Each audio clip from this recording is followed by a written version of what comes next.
നമുക്ക് പ്രാർത്ഥിച്ച് ഇന്നത്തെ വേദപഠനത്തിലേക്ക് പ്രവേശിക്കാം. आइए प्रार्थना के साथ इस बाइबल अध्ययन की शुरुआत करें. ഞങ്ങളുടെ കർത്താവും ദൈവവുമേ, ഇന്ന് ദൈവത്തിൻ്റെ വചനത്തിൻ്റെ മുമ്പിൽ ഇരിപ്പാൻ അടിയങ്ങൾക്ക് ബലം തരണേ. मेरे पिता, मेरे प्रभु, आज आपके वचन को सीखने में, हमें बैठने में मदद करिएगा. തിരുവചനം മനസ്സിലാക്കുവാൻ ഞങ്ങളുടെ ബുദ്ധിയെ തുറക്കണേ. इस पवित्र वचन को सीखने में हमारे बुद्धि को खोलिए पिता. അത് സംസാരിപ്പാനും കേൾക്കുവാനും ഞങ്ങളുടെ അധരങ്ങളെയും നാവിനെയും ചെവിയെയും അങ്ങ് വിശുദ്ധീകരിക്കണേ. और उसको बोलने के लिए, समझने के लिए हमारे अधरों को, कानों को और प्रभु जी बोलियों को आप शुद्ध करिए. ഇത് ഞങ്ങളുടെ ജീവിതത്തിൽ പ്രയോജനമാകണേ. और ये हमारे जीवन में कार्य करने पाए. യേശുവിൻ നാമത്തിൽ തന്നെ. प्रभु यीशु मसीह के नाम से ആമേൻ. आमीन. ഇന്നലെ പരിശുദ്ധാത്മാവിനെ കുറിച്ച് നാം ചിന്തിച്ചു തുടങ്ങി.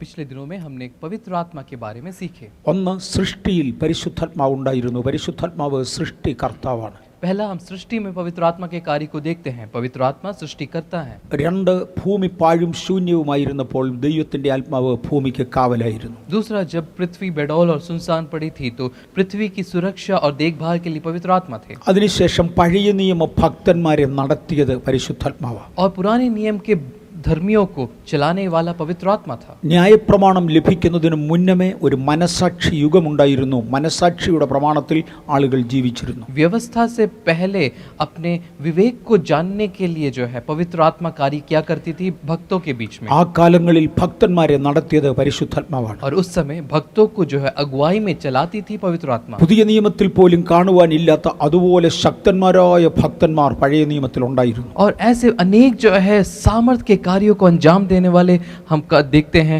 भक्तों को पुराने नियम में. ആദാം മുതൽ ഏഴാമനായ ഹാനോക്ക് ദൈവത്തോടുകൂടെ നടന്നവനായിരുന്നു. ദൈവം അവനെ എടുത്തുകൊണ്ടു എന്നൊക്കെയും ബൈബിൾ നമ്മെ പഠിപ്പിക്കുന്നു. बाइबल में हम पढ़ते हैं कि आदम से लेकर परमेश्वर के साथ चलने वाला हनोक जो उठा लिया गया, उसके बारे में हम पढ़ते हैं. ബൈബിളിൽ വിശദമായ ചരിത്രം ഇല്ലെങ്കിലും ബൈബിളിന്റെ വെളിയിൽ നിന്ന് അക്കാലത്തുണ്ടായിരുന്ന അതീവ ഭക്തന്മാരായിരുന്ന യാരേദ് മുതലായ ചിലരെ കുറിച്ച് കാണാം.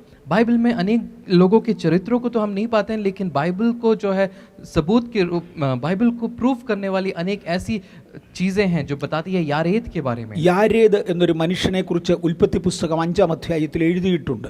यारेद के बारे में हम उत्पत्ति की किताब उसके 5वें अध्याय में पढ़ते हैं. അദ്ദേഹത്തിന്റെ ചരിത്രം നമുക്ക് ബൈബിളിൽ ഇല്ല. और उसका चरित्र बाइबल हमें नहीं बताती है. ബൈബിളിന്റെ വെളിയിലുള്ള ചരിത്ര പുസ്തകങ്ങൾ യാരേദിനെ കുറിച്ച് പഠിപ്പിക്കുന്നുണ്ട്. लेकिन ऐसे अनेक पुस्तकें हैं जो यारेद के जीवन के बारे में बताती है. അതീവ ഭക്തനായിരുന്ന യാരേദ് वो एक बहुत ही धर्मी मनुष्य था. അനേക ഭക്തന്മാരെ ആ കാലങ്ങളിൽ പരിശുദ്ധാത്മാവ് കൊണ്ടുവന്നു. और ऐसे अनेक परमेश्वर के भक्तों को पवित्र आत्मा उन दिनों में प्रयोग में लाया. തുടർന്ന് ന്യായപ്രമാണ യുഗമായി. और उसके बाद न्याय का समय आया. ന്യായപ്രമാണം കൊടുക്കുവാൻ പരിശുദ്ധാത്മാവ് നിശ്ചയമായും സഹായിച്ചു. और वह व्यवस्था का समय था जो व्यवस्था पवित्र आत्मा के माध्यम से परमेश्वर के जन को लभ्य हुई. ന്യായപ്രമാണത്തിന്റെ വ്യവസ്ഥകളെ പിതാവായ ദൈവം കൽപ്പലകകളിൽ എഴുതിയപ്പോൾ उस व्यवस्था के नियमों को जो है पत्थर के दस्तावेजों में जब लिखा गया, അത് ഹൃദയത്തിന്റെ മാംസപലകകളിൽ പരിശുദ്ധാത്മാവ് എഴുതി. और उसको पवित्र आत्मा ने हृदय में लिख दिया. കൽപ്പലകകളിൽ എഴുതിയത് വായിച്ച് ജനത്തിന്റെ ചെവിയിലൂടെ അതകത്ത് ചെല്ലുമ്പോൾ और जो उस पत्थरों में लिखे गए आज्ञाओं को जो है पढ़कर, सुनकर, कान के माध्यम से हृदय तक पहुंचा. ഹൃദയത്തിന്റെ അകത്തു നിന്ന് അത് ഇരുമ്പെഴുത്താണി കൊണ്ട് എന്നതുപോലെ എഴുതി വെച്ചതായി പരിശുദ്ധാത്മാവ് പറയുന്നു. और पवित्र आत्मा कहती है कि उसको हृदय के जो है हृदय की पट्टियों में लिखा गया. ന്യായപ്രമാണ യുഗം കഴിഞ്ഞു. व्यवस्था का युग खत्म हुआ. പരിശുദ്ധാത്മാവ് യേശുവിനെ ഭൂമിയിലേക്ക് കൊണ്ടുവരുവാൻ തീരുമാനിച്ചു. और उसके बाद पवित्र आत्मा ने प्रभु यीशु मसीह को इस धरा पर लाने का निर्णय लिया. തനിക്ക് വഴി ഒരുക്കേണ്ടതിനായി ഒരു യോഹന്നാനെ പരിശുദ്ധാത്മാവ് കൊണ്ടുവന്നു. और प्रभु यीशु मसीह के मार्ग को तैयार करने के लिए യോഹന്ന बपतिस्मा देने वाले को पहले लाने का निर्णय पवित्र आत्मा ने लिया. ആ യോഹന്നാനെ ഗർഭത്തിൽ വെച്ച് തന്നെ പരിശുദ്ധാത്മാവിനാൽ നിറച്ചു. और उस യോഹന്ന बपतिस्मा देने वाले को गर्भ में ही पवित्र आत्मा से अभिषेक किया. അവൻ അമ്മയുടെ ഉള്ളിൽ വെച്ച് തന്നെ ആത്മാവ് നിറഞ്ഞു തുള്ളി. और वो अपनी माँ के गर्भ में ही पवित्र आत्मा से भरकर उछलने लगा. ചെറുപ്പം മുതൽ അവൻ ദൈവത്തിന് വേണ്ടി വേർപെട്ട് ജീവിക്കുവാൻ പരിശുദ്ധാത്മാവ് തനിക്ക് കൃപ കൊടുത്തു. और बचपन से ही वो जो है एक अलगाव की जीवन को बिताते हुए पवित्र आत्मा की ओर अपने आप को समर्पण किया. അവൻ അപ്പന്റെ പാരമ്പര്യങ്ങളെ വിട്ട് ലോകത്തിൽ ദൈവത്തിന്റെ വഴിയിലേക്ക് തിരിഞ്ഞു. उसने अपने पिता के चाल चलन को और रीति रिवाजों को छोड़कर पवित्र आत्मा की अगुवाई से चलने लगा. അവന്റെ അപ്പൻ ദേവാലയത്തിൽ വിശുദ്ധ വസ്ത്രങ്ങൾ ധരിച്ച് ദൈവത്തെ സേവിച്ചവനാണ്. उसका पिता एक याजक के रूप में पवित्र वस्त्रों को धारण करके आराधनालय में सेवकाई करता था. പക്ഷേ യേശുവിന് വഴിയൊരുക്കേണ്ട യോഹന്നാൻ ഒട്ടകരോമം കൊണ്ടുള്ള ഉടുപ്പും അരയിൽ തോൽവാറും ധരിച്ചു. लेकिन प्रभु यीशु मसीह का मार्ग तैयार करने वाला यूहन्ना बपतिस्मा देने वाला अपने शरीर को जो है ऊंट के चमड़ियों से धारण किए हुए वस्त्रों से पहनता था। പഴയ പാരമ്പര്യങ്ങളിൽ നിന്നും ജനത്തെ വിടുവിക്കുവാൻ യേശു ഇറങ്ങി വരുന്നതിന് മുന്നമേ पुराने परंपराओं से छुड़ाने के लिए प्रभु यीशु मसीह के आने से पहले യേശുവിന്റെ വഴികാട്ടിയായി വന്ന യോഹന്നാൻ ആ മാർഗങ്ങൾ വിട്ടു. और प्रभु यीशु मसीह का मार्ग तैयार करने के लिए യോഹന്നാ जो है उस रीति रिवाजों को छोड़ दिया। ആരാണ് യോഹന്നാനെ ഈ പുതിയ വഴിയിലേക്ക് നടത്തിയത്? कौन यूहन्ना बपतिस्मा देने वाले को इस नए मार्ग की ओर चलाया? പരിശുദ്ധാത്മാവല്ലാതെ മറ്റാരുമല്ല. पवित्र आत्मा के सिवाय और कोई नहीं। അപ്പൻ ദേവാലയത്തിൽ ശുശ്രൂഷ ചെയ്യുമ്പോൾ पिता जब एक याजक के रूप में आराधनालय में सेवकाई करता था, യോഹന്നാൻ മരുഭൂമിയിൽ ശുശ്രൂഷ ആരംഭിച്ചു. यूहन्ना बपतिस्मा देने वाला मरुभूमि में सेवकाई कर അപ്പൻ रहा था। യാഗപീഠത്തിന്റെ മേൽ യാഗം കഴിക്കുമ്പോൾ जब उसका पिता याग की वस्तुओं को जो है याग स्थल में अर्पित करता था, യോഹന്നാൻ യോർദാൻ നദിയിൽ സ്നാനം കഴിപ്പിച്ചു. यूहन्ना बपतिस्मा देने वाला यरदन की नदी में मन फिराव को बपतिस्मा देना था। അപ്പൻ ദേവാലയത്തിലെ വിശുദ്ധ ആഹാരം കൊണ്ട് ഉപജീവനം കഴിക്കുമ്പോൾ जब यूहन्ना का पिता जो है आराधनालय की पवित्र भोजन को खाकर अपनी जीविका चलाता था, യോഹന്നാൻ വെട്ടിക്കിളിയും കാട്ടുതേനും കൊണ്ട് ഉപജീവനം കഴിച്ചു. और यूहन्ना जो है शहद को और जो टिड्डियों को खाकर अपना पेट भरता था। പുരോഹിതന്റെ മകനായി ജനിച്ച യോഹന്നാനെ പൗരോഹിത്യ ശുശ്രൂഷകളിൽ നിന്നും തിരിച്ചുവിട്ടതാര്? और कौन है इस यूहन्ना बपतिस्मा देने वाले को याजक के कार्य से विपरीत दिशा में लेके जाने वाला? നിശ്ചയമായും പരിശുദ്ധാത്മാവാണ്. निश्चय रूप में पवित्र आत्मा है। തുടർന്ന് പരിശുദ്ധാത്മാവിനാൽ കന്യ മറിയം ഗർഭിണിയായി. और फिर कुंवारी के रूप में मरियम का गर्भ जो है पवित्र आत्मा ने भरा। മറിയയിൽ നിന്ന് യേശു ജനിച്ചു. കാരണം പരിശുദ്ധാത്മാവാണ്. और उस कुंवारी मरियम से प्रभु यीशु मसीह का जन्म हुआ, जिसका कारण पवित्र आत्मा ഇന്നലെ है। നമ്മൾ വിശദമായി ചിന്തിച്ചു. യേശു പൈതൽ വളർന്നു, ജ്ഞാനം നിറഞ്ഞു, ആത്മാവിൽ ബലപ്പെട്ടു. बीते दिनों में हमने यह अध्ययन किया कि पवित्र आत्मा से जो है बल प्राप्त किया प्रभु यीशु मसीह, जो बालक था और बढ़ता गया, बल पाता गया। തുടർന്ന് യേശുവിനെ തിരുവചനം പഠിക്കുവാൻ അഭ്യസിപ്പിച്ചു, പഠിപ്പിച്ചു. और उसके बाद प्रभु यीशु मसीह ने जो है ज्ञान से पवित्र शास्त्र को सीखा, पढ़ा। ദേവാലയത്തിൽ പുരോഹിതന്മാരോടും ന്യായശാസ്ത്രികളോടും അദ്ദേഹം സംസാരിക്കത്തക്കവണ്ണം പരിശുദ്ധാത്മാവ് തന്നെ പ്രാപ്തനാക്കി. और पवित्र आत्मा ने उसको बल दिया कि वो जो है याजकों और फरीसियों के मध्य में बैठकर जो है व्यवस्था से प्रश्न पूछे और सीखे।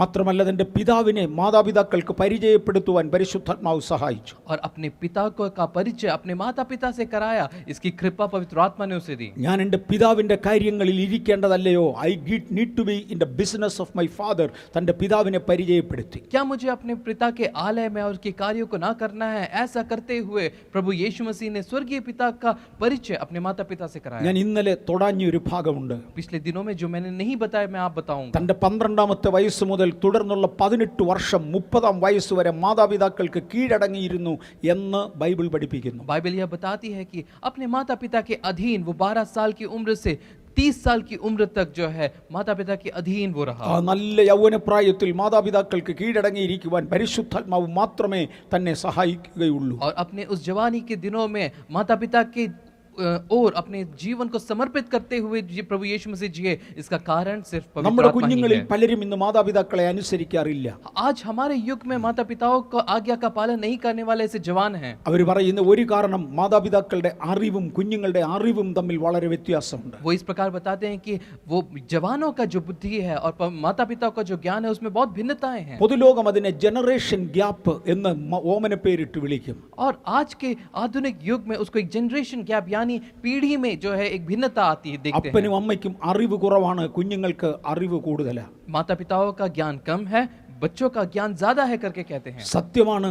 ഓരോ തലമുറകൾ കഴിയുന്തോറും അറിവ് വർദ്ധിച്ചു വരുന്നു. ये सत्य है कि पीढ़ी दर पीढ़ी जो है ज्ञान में जो बढ़ोतरी होती है। പക്ഷേ യേശുവിന്റെ അറിവും തന്റെ മാതാപിതാക്കളുടെ അറിവും തമ്മിൽ നമുക്കൊന്ന് താരതമ്യം ചെയ്യാമോ? क्या हम अब एक देखते हैं कि प्रभु यीशु मसीह का ज्ञान और उसके माता पिता के समय का ज्ञान? യേശു സകല പ്രപഞ്ചത്തെയും സൃഷ്ടിച്ച സൃഷ്ടാവാ. प्रभु यीशु मसीह सारे सृष्टि के सृष्टि करता है। സർവജ്ഞാനി എന്ന് ദൈവത്തെ നമ്മൾ വിളിക്കുന്നു. वो सर्वज्ञानी है करके हम विशेषण देते हैं। യേശുവിന്റെ അക്ഷരീക മാതാപിതാക്കളായ ജോസഫിനും മറിയയ്ക്കും എന്തറിവുണ്ട്?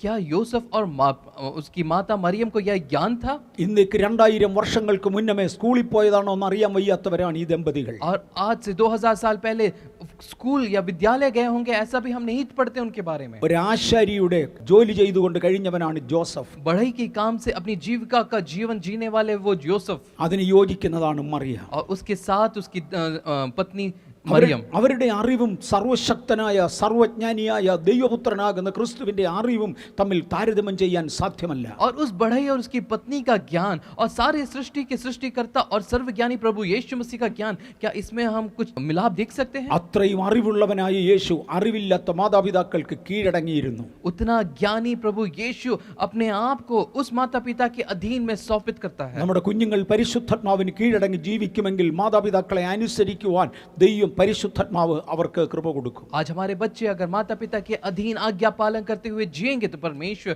अपनी कृपा उन पे बनाएगा। 30ാമത്തെ വയസ്സിൽ യേശു തന്റെ മരുഭൂമിയിൽ യോഹന്നാനാൽ സ്നാനമേൽക്കുവാൻ യോർദാനിലേക്ക് പോയി. और अपने 30 साल की उम्र में यूहन्ना बपतिस्मा देने वाले के हाथ में बपतिस्मा लेने के लिए यरदन नदी की तरफ प्रभु यीशु मसीह चलते हैं। സ്നാനത്തിന് ശേഷം യേശുവിനെ ആത്മാവ് അഭിഷേകം ചെയ്തു. बपतिस्मा के बाद पवित्र आत्मा से प्रभु यीशु मसीह का अभिषेक हुआ. നാം കഴിഞ്ഞ ക്ലാസ്സിൽ ചിന്തിച്ചു ആ യേശുവിനെ ആത്മാവ് മരുഭൂമിയിലേക്ക് നടത്തി. और आगे हम पढ़ते थे कि वही पवित्र आत्मा प्रभु यीशु मसीह को मरुभूमि की ओर ले गई. ആത്മാവ് വ്യക്തികളെ നടത്തുന്നവനാണ്.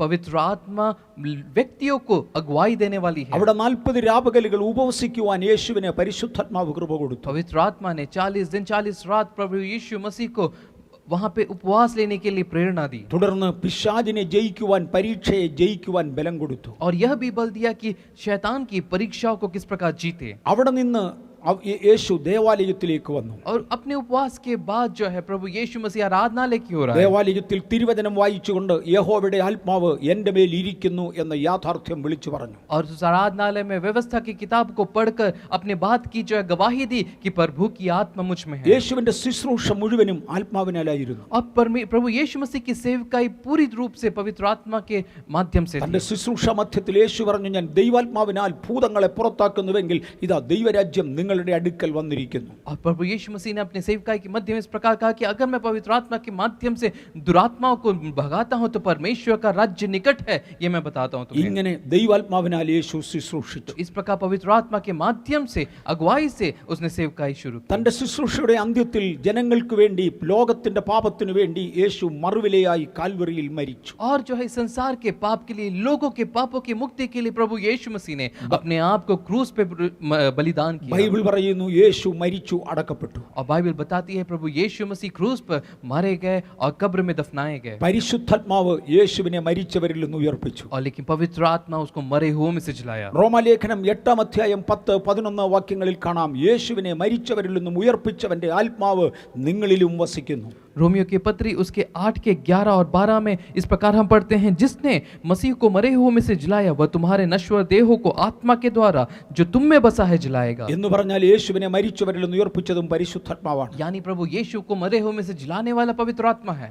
യേശു സ്വർഗ്ഗാരോഹണം ചെയ്തു. और उसके बाद प्रभु यीशु मसीह का स्वर्गारोहण हम पढ़ते ഇതിനു മുമ്പേ हैं. പല പ്രാവശ്യം യേശു ശിഷ്യന്മാരോട് പറഞ്ഞിരുന്നു, ഞാൻ എൻ്റെ ആത്മാവിനെ നിങ്ങൾക്ക് വേണ്ടി തരും. और उसके बीच में कई बार प्रभु यीशु मसीह अपने चेलों से कहते हैं कि मैं अपनी आत्मा को तुम्हें दूंगा. കഴിഞ്ഞ സെക്ഷനിൽ നമ്മൾ ചിന്തിച്ചു, യേശു മരിച്ച ഉടനെ പാതാള ലോകത്തേക്ക് ഇറങ്ങിപ്പോയി. और पिछले सेशन में हमने सीखा कि प्रभु यीशु मसीह किस प्रकार अधोलोक में अपने मृत्यु के उपरांत गए. ആ വിവരം പത്രോസിന്റെ ലേഖനത്തിലും യൂദായുടെ ലേഖനത്തിലും രേഖപ്പെടുത്തിയിരിക്കുന്നു. और उसको हम पत्रस की पत्री और यहूदा की पत्री में हम पाते हैं. അവിടെ ചെന്ന് പാതാളത്തിൽ ബന്ധിക്കപ്പെട്ടിരുന്ന വിശുദ്ധന്മാരോട്, പാതാളത്തിൽ ബന്ധിക്കപ്പെട്ടിരുന്ന വ്യക്തികളോട് മുഴുവനും തന്നെ ഞാൻ നിവർത്തിച്ചിരിക്കുന്നു എന്ന യാഥാർത്ഥ്യം വിളിച്ചു പറഞ്ഞു. और उसके बाद वहां पे हम पढ़ते हैं कि वो अधोलोक में बंदियों से बात किए और उनको छुड़ाते हैं. അവൻ ബദ്ധന്മാരെ അവിടെ നിന്ന് വിടുവിച്ചു. और बंदियों को वहां से छुड़ाते हैं. ബദ്ധന്മാരുമായി യേശു തിരിച്ച് കല്ലറയുടെ അടുക്കലെത്തി. और बंदियों को लेकर वो कब्र के पास आते हैं. ഒരു വെള്ളിയാഴ്ച ആയിരിക്കാം, യേശു മരിച്ചു, യേശുവിന്റെ ശരീരം അടക്കി. मान लीजिए एक शुक्रवार का वो दिन था जिस दिन प्रभु यीशु मसीह ने अपने आप को क्रूस में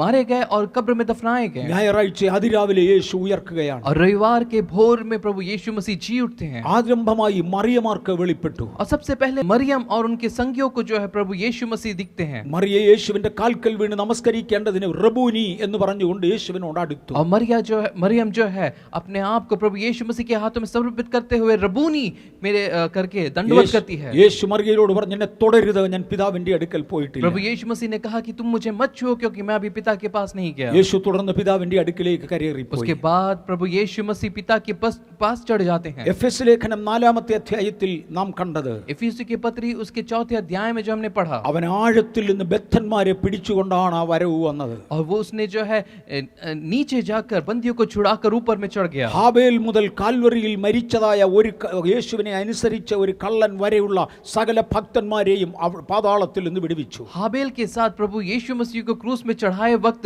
जो एक चोर था जिसने अपने आप को प्रभु यीशु मसीह के हाथ में समर्पित किया था, उस तक लोगों को प्रभु यीशु मसीह ने छुड़ाया. അവരുമായി യേശു സ്വർഗ്ഗത്തിലേക്ക് और കയറിപ്പോയി. उन सबों को लेकर प्रभु यीशु मसीह पिता के पास चले गए അവരെ തന്റെ പിതാവിന്റെ മുമ്പിൽ കാഴ്ചവെച്ചു. और उनको अपने पिता के सम्मुख जो है दिखाया. എന്നിട്ട് പറഞ്ഞു, പിതാവേ, ഇവരിൽ എനിക്ക് അനുയുക്തമായ ഒരു മണവാട്ടിയില്ല.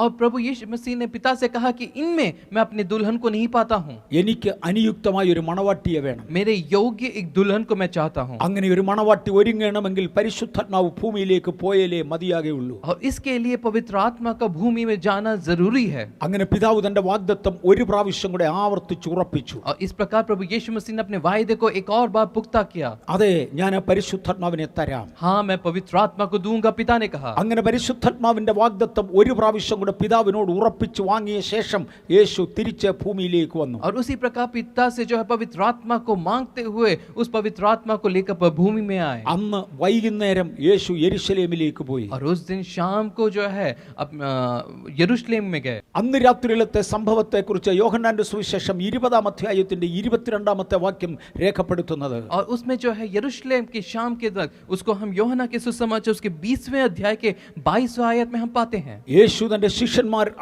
ഇരുന്ന മുറിക്കകത്തേക്ക് കയറി. प्रभु यीशु मसीह जहाँ पे उसके चेले बैठे थे उस कमरे में भीतर पहुंचते हैं. ഏതായിരുന്ന മുറി എന്ന് ഞാൻ ഒന്നുകൂടെ തൊടാം. कौन सा वो कमरा है, एक और बार मैं आपको बताता हूँ. യേശു 2 ദിവസത്തേക്ക് മുന്നമേ പെസഹ ആചരിപ്പാൻ വേണ്ടി ലഭിച്ച അതേ മുറി. 2 दिन पहले जहाँ पे प्रभु यीशु मसीह अपने चेलों के साथ फसह का भोजन किए थे, वही वो कमरा था. മറക്കണ്ട, ആ മുറി അന്ന് യേശുവിനെ വിട്ടുകൊടുത്തെങ്കിൽ ഇന്നും ആ മുറി ക്രിസ്ത്യാനിയുടെ പൊതുസ്വത്താണ്. भूलिए मत, जिस व्यक्ति ने अपने कमरे को उस दिन प्रभु यीशु मसीह के लिए सौंप दिया था, वो आज भी मसीहियों के लिए समर्पित है. ആ മുറിയിൽ വെച്ച് യേശു പെസഹ ആചരിച്ചു. और उस कमरे में प्रभु यीशु मसीह अपने चेलों के साथ फसह का पर्व ആ मनाए. മുറിയിൽ വെച്ച് യേശു തന്റെ ശിഷ്യന്മാരുടെ കാലുകൾ കഴുകി. और उसी कमरे में प्रभु यीशु मसीह अपने चेलों के पैर धोए. ആ മുറിയിൽ വെച്ച് യേശു തന്റെ അന്തിമ അത്താഴം ഒരുക്കി. और प्रभु यीशु मसीह ने अपना अंतिम भोज चेलों के साथ वहीं किया. യഹൂദന്മാരെ ഭയന്ന ശിഷ്യന്മാർ വന്ന് ആ മുറിയിൽ കടന്ന് കതകടച്ചു. और यहूदियों के भय से चेलों ने डर के मारे उस कमरे में अपने बैठे रहे. ഭദ്രമായി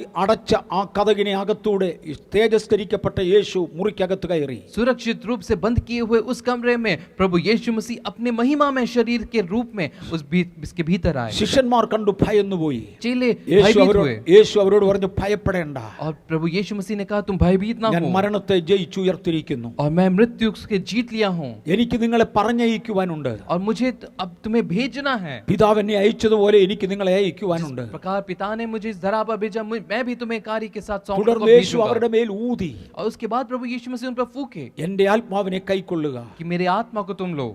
ഇതുവരെ ഞാൻ ആത്മാവിനെയാണ് വിശദീകരിച്ചുകൊണ്ടിരിക്കുന്നത്. अब तक मैं पवित्र आत्मा के बारे में बता रहा था ആ आपको. ആത്മാവിനെ തരുമെന്ന് പിതാവ് നേരത്തെ വാഗ്ദത്തം और പറഞ്ഞിരുന്നു. पिता ने वायदा किया तो उस आत्मा को मैं तुम पर सौंपूंगा. ഇന്ന് വീണ്ടും പിതാവിനോട് ആ വാഗ്ദത്തം ഞാൻ ഉറപ്പിച്ചു പ്രാപിച്ചു. और उसके बाद पिता से उसको पुख्ता करते हुए मैं यहाँ पे आया हूँ. ഇപ്പോൾ ആത്മാവിനെ ഞാൻ നിങ്ങളുടെ മേൽ ഊതുകയാണ്. और उसके बाद उसी आत्मा को तुम्हारे ऊपर फूकूंगा. നിങ്ങൾ എന്റെ ആത്മാവിനെ പ്രാപിക്കുക. और तुम मेरी आत्मा को प्राप्त करो. ആരുടെ പാപങ്ങൾ നിങ്ങൾ മോചിക്കുന്നുവോ അവർക്ക് മോചിക്കപ്പെട്ടിരിക്കും. और जिसके पाप तुम क्षमा करो उसके पाप उनके लिए क्षमा किए गए. ആരുടെ പാപങ്ങൾ നിങ്ങൾ നിർത്തുമോ അവരുടെ പാപങ്ങൾ നിൽക്കും. और जिसके पाप तुम रख लो उसको रखे गए. അങ്ങനെ യേശുവിന്റെ ശിഷ്യന്മാർക്ക് ഒരളവിൽ കുറഞ്ഞപക്ഷം ഒരു നിഴലായി ആത്മാവിനെ ഊതിയേൽപ്പിച്ചു. और उस दिन जो है एक परछाई के रूप में प्रभु यीशु मसीह ने अपनी आत्मा को चेलों के ऊपर फूंक दिया. അടുത്ത 40 രാപകലുകൾ യേശു അവർക്ക് വിട്ടും വിട്ടും വെളിപ്പെട്ടു. और उसके बाद तकरीबन 40 दिन तक प्रभु यीशु मसीह अपने चेलों से जो है निरंतर मिलते रहे. ഇതിനിടയ്ക്ക് അവർ പിന്മാറ്റത്തിൽ പോകുവാൻ ശ്രമിച്ചു. യേശു അവരെ പുറകോട്ട് പിടിച്ചു. और उसके बीच में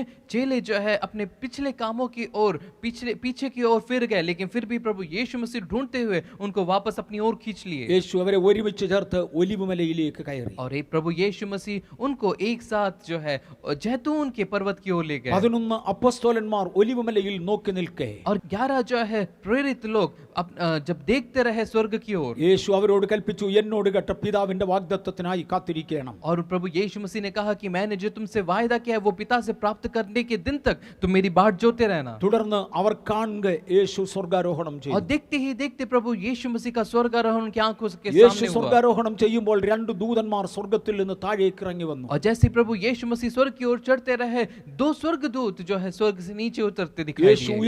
ഉയർന്നു പോകുന്ന കാഴ്ച നോക്കിക്കൊണ്ട് ശിഷ്യന്മാർ ആകാശത്തേക്ക് നോക്കി നിൽക്കുകയാണ്. और प्रभु यीशु मसीह चढ़ते चढ़ते चढ़ते ऊपर गए और स्वर्ग की ओर चेले भी जो है उनकी तरफ नजर उठाते गए। ആ സമയത്താണ് രണ്ട് ദൂതന്മാർ താഴേക്ക് ഇറങ്ങി വരുന്നത്. और उसी वक्त जो है दो स्वर्गीय दूत जो है वो स्वर्ग से नीचे उतरते हुए दिख रहा। അവർ വന്നു പറഞ്ഞു, ഗലീല പുരുഷന്മാരെ, നിങ്ങൾ ആകാശത്തേക്ക് നോക്കി നിൽക്കുന്നത് എന്ത്? और उन्होंने पूछा कि हे गलीलियो, तुम जो है स्वर्ग की ओर ऐसा क्यों देख रहे हो? നിങ്ങളെ വിട്ട് സ്വർഗാരോഹണം ചെയ്ത ഈ യേശു പോകുന്നവനായി നിങ്ങൾ കണ്ടതുപോലെ മടങ്ങി വരും. क्योंकि जिस प्रकार तुमने प्रभु यीशु मसीह को स्वर्ग की ओर जाते देखा, वही प्रभु यीशु मसीह इसी प्रकार स्वर्ग से नीचे उतरेगा। യേശുവിന്റെ ശിഷ്യന്മാർ തിരിച്ച് അതേ മാളിക മുറിയിലേക്ക് വരികയാണ്. और उसके बाद उसी कमरे की ओर फिर चेले लोग वापस आते हैं, അവരുടെ അകത്തൊരു വാഗ്ദത്തം കത്തുകയാണ്. क्योंकि उनके अंदर एक वायदा वो जल रहा है। എന്നോട് കേട്ട പിതാവിന്റെ വാഗ്ദത്തത്തിനായി കാത്തിരിക്കുക. क्योंकि पिता से प्राप्त किए हुए उस वायदे के लिए तुम बाट जोते रहना। യോഹന്നാൻ വെള്ളം കൊണ്ട് സ്നാനം കഴിപ്പിച്ചു, നിങ്ങൾക്കോ ഇനി ഏറെ നാൾ കഴിയും മുമ്പേ പരിശുദ്ധാത്മാവ് കൊണ്ട് സ്നാനം ലഭിക്കും. यूहन्ना बपतिस्मा देने वाले ने जो है पानी का मन फिराव का बपतिस्मा दिया, लेकिन मैं तुम्हें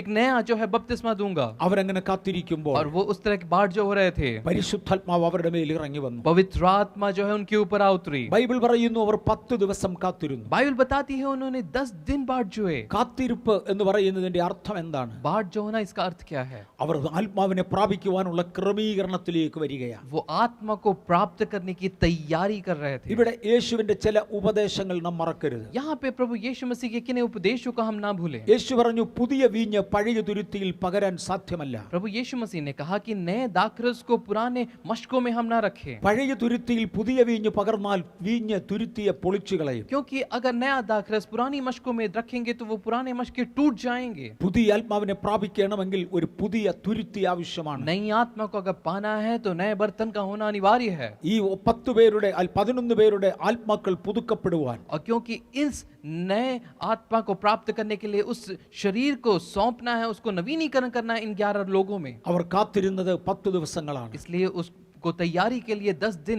उन चेलों ने अपने आप को सौंपित किया। ഏതെല്ലാം കാര്യങ്ങളിൽ അവർ ക്രമീകരണം പ്രാപിച്ചു എന്ന് നമുക്ക് അറിഞ്ഞുകൂടാ. किन किन चीजों में उन्होंने अपने आप को सही ठहराया वो हम नहीं जानते हैं, രണ്ടായാലും ഇനി പിന്മാറുകയില്ല എന്നവർ തീരുമാനിച്ചു കാണണം. लेकिन एक निर्णय मैं जानता हूं कि वो अब पीछे नहीं हटेंगे, इसका दृढ़ निश्चय उन्होंने लिया होगा। അല്ലെങ്കിൽ 10 ദിവസം ആ മുറിക്കകത്ത് ഇരിപ്പാൻ ഒക്കത്തില്ല. नहीं तो 10 दिन वो एक कमरे में बैठ नहीं सकते थे। ആ മുറി ഞാൻ പോയി കണ്ടിട്ടുണ്ട്. मैं उस कमरे को जाके देखा है। ഇന്നും യെരൂശലേം കാണാൻ പോകുന്ന ആളുകൾ ആ മുറി കാണാറുണ്ട്. आज भी यरूशलेम की यात्रा करने वाले लोग उस कमरे का दर्शन करते हैं। ഒരു ദിവസം വിരിച്ചൊരുക്കിയ ഒരു മാളിക മുറി യേശുവിന് തിരുമേശ നടത്തുവാൻ വേണ്ടി ഏൽപ്പിച്ചു കൊടുത്തതാണ് ഒരു മർക്കോസ്. एक दिन एक तैयार किए हुए मेज के साथ एक कमरा जब मरकुस ने प्रभु यीशु मसीह को फसह के लिए छोड़ दिया था। ഞാൻ പറഞ്ഞു, ഇന്നും അത് ക്രിസ്ത്യാനിയുടെ പൊതുവകയാണ്. आज भी वो ईसाइयों के लिए एक एक एक जगह है। അന്ന് 120ഓളം പേര് ഒരുമിച്ചാണ് അവിടെ കൂടിയിരുന്നത്. उस दिन 120 लोग उस कमरे में बैठे हुए थे। ആ മുറിയുടെ വലിപ്പം ഞാൻ പോയി കണ്ടിട്ടുണ്ട്. उस कमरे की लंबाई चौड़ाई मैंने देखी है। 120 പേർക്ക് ആ മുറിക്കകത്ത്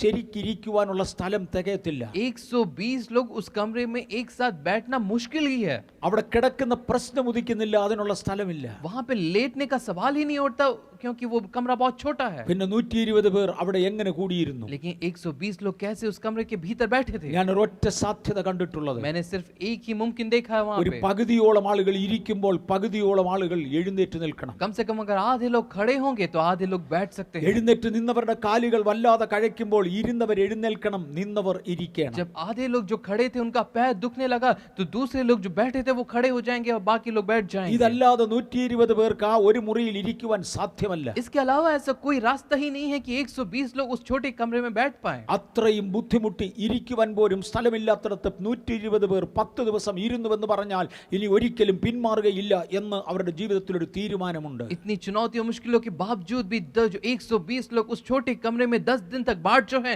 इसका यही बताता है कि वो पीछे नहीं हटेंगे। उसका एक दृढ़ निश्चय उनके मन में था। ഇന്ന് എന്നെ ശ്രദ്ധിക്കുന്ന ദൈവവേദനയിലെ സാഹചര്യങ്ങളെയും സൗകര്യങ്ങളെയും ഫെസിലിറ്റികളെയും നോക്കാതെ ദൈവത്തിന് വേണ്ടി കാത്തിരിക്കുന്ന ആശ്വസിപ്പിക്കുവാൻ നമുക്ക് കഴിയുമോ? आज मेरे प्रियो जो मुझे आज सुन रहे हैं, तमाम जो है आरामदायक चीजों के बावजूद भी क्या आप प्रभु यीशु मसीह की बाट जोड़ने के लिए तैयार हैं क्या? സഹോദരന്മാരെ, നമ്മൾ ഇത്രയും നേരം ദൈവവചനം കേട്ടുകൊണ്ടിരിക്കുകയായിരുന്നു. मेरे भाइयों, इतने देर तक हम परमेश्वर के वचन से सुन रहे थे, പരിശുദ്ധാത്മാവിനെ കുറിച്ച് നാം പഠിച്ചുകൊണ്ടിരിക്കുകയാണ്. पवित्र आत्मा के बारे में हम सीख रहे थे. ഈ ഒരു സെക്ഷൻ ഞാൻ ഇവിടെയോട്ട് നിർത്താൻ പോവാം. अब ये सेशन हम यहाँ पे विराम വരുന്ന സെക്ഷൻ നമ്മൾ വീണ്ടും തുടരും. आने वाले सेशन में हम फिर से जाएंगे. പ്രാർത്ഥിക്കാം, നമുക്ക് ഈ സെക്ഷൻ ക്ലോസ് आइए ചെയ്യാം. प्रार्थना करके सेशन को विराम दें. ഞങ്ങളുടെ കർത്താവേ, ഇന്ന് ഞങ്ങളോടുകൂടെ പഠിക്കുവാനായി ദൈവം കൊണ്ടുവന്ന് ഇരുത്തിയവർക്കായി അങ്ങയെ വാഴ്ത്തുന്നു. प्रभु जी, इस सेशन में हमारे साथ हमारे लोगों को बैठने का मदद किए, इसके लिए धन्यवाद. ഞങ്ങൾ യേശുവിന്റെ നാമത്തിൽ അവരെ അനുഗ്രഹിക്കും. प्रभु यीशु मसीह के नाम से हम उसको आशीषित करते हैं. ഞങ്ങൾ പഠിച്ചത് ഹൃദയസ്ഥമാക്കുവാനും ഞങ്ങളുടെ ജീവിതത്തിൽ പ്രായോഗികമാക്കുവാനും കൃപ തരണമേ. जो हमने सीखा उसको अपने जीवन में कार्य करने पाए, उसको हम प्रार्थना करते हैं. മഹത്വം അങ്ങേക്ക്. सारी महिमा आपको, യേശുവിൻ നാമത്തിൽ തന്നെ. यीशु मसीह के नाम से. ആമേൻ. आमीन.